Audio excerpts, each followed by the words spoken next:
Welcome to the Daily Pour. My name is Raj Patel, aka the Bourbon Guru.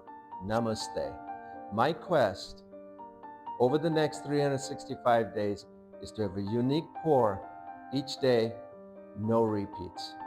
So please subscribe to this channel, share with your friends so you can join me in this journey. One bourbon, one day, one pour. So let's go into my personal bourbon cellar. As you can see, the cellar is shaped like the inside of a barrel. And many times people ask me what's behind all these beautiful bottles of bourbon.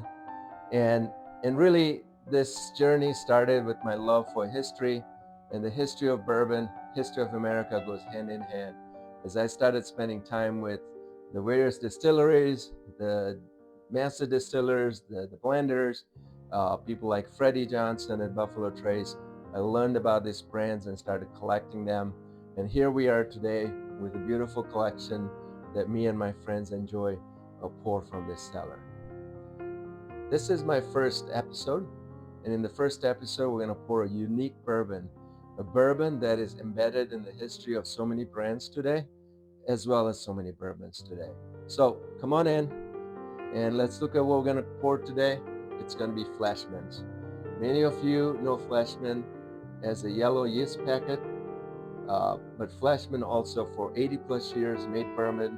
And look at these beautiful little bottles that were served in airplanes back in the day. I wish they would bring this back today with some of the popular brands. So Fleischmann, in the late 1800s, the Fleischmann brothers moved from Budapest to the United States. With them, they brought the family business of making yeast. They moved to Cincinnati, Ohio, and started making the yeast, as well as opened a distillery there, where they were making gin. Then in early 1900s, I believe it was 1902, they opened a distillery in New York. They named it the Fleischmann Distilling Company, and at this distillery, they started making rye whiskey and a blended whiskey, which is what this bottle is. So this was bottled in 1952, based on the numbers at the bottom of the bottle, and it's a blended whiskey out of the Fleischmann Distillery in New York. Let's open this. So you can see, before I open, it's got the tax stamp that many of the older bourbons had. This was the tax that each state collected from the bottle. And then before I open, some of you might notice it's not the original cork. That's because when I opened this first time a couple of years ago, the cork broke, it was dry.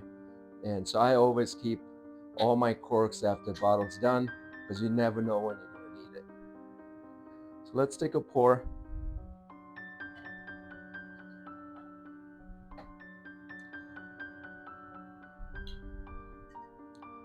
So for nearly 80 years, Fleischmann was making great bourbon. And I think it's great bourbon. I've tried this before.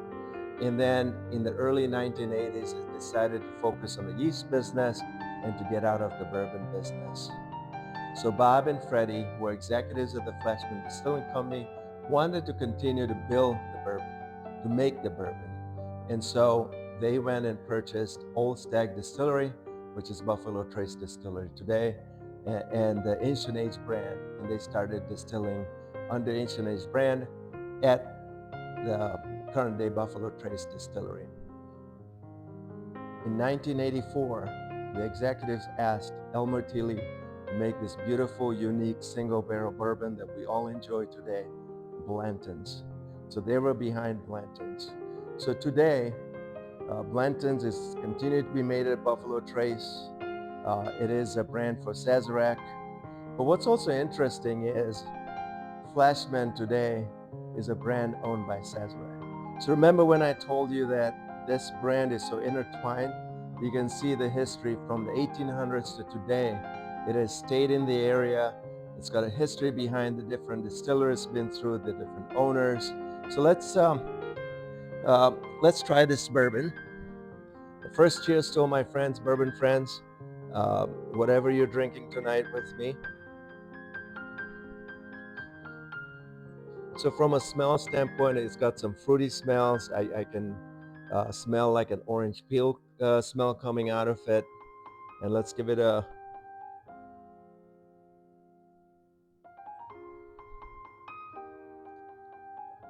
Wow, this is a great bourbon. It's got high fruity flavors. That orange flavor comes through. Very light rye, so it doesn't hit you. It's not as aggressive from a rye standpoint. Again, this is a blended whiskey, not a bourbon or a rye whiskey. Very nice flavors. There's a burst of flavors when you first drink it. It's something that you want to take a second pour, a second uh, taste. Really a great bourbon. So hope you enjoyed my one take video, and hope to see you tomorrow for the next pour. Cheers.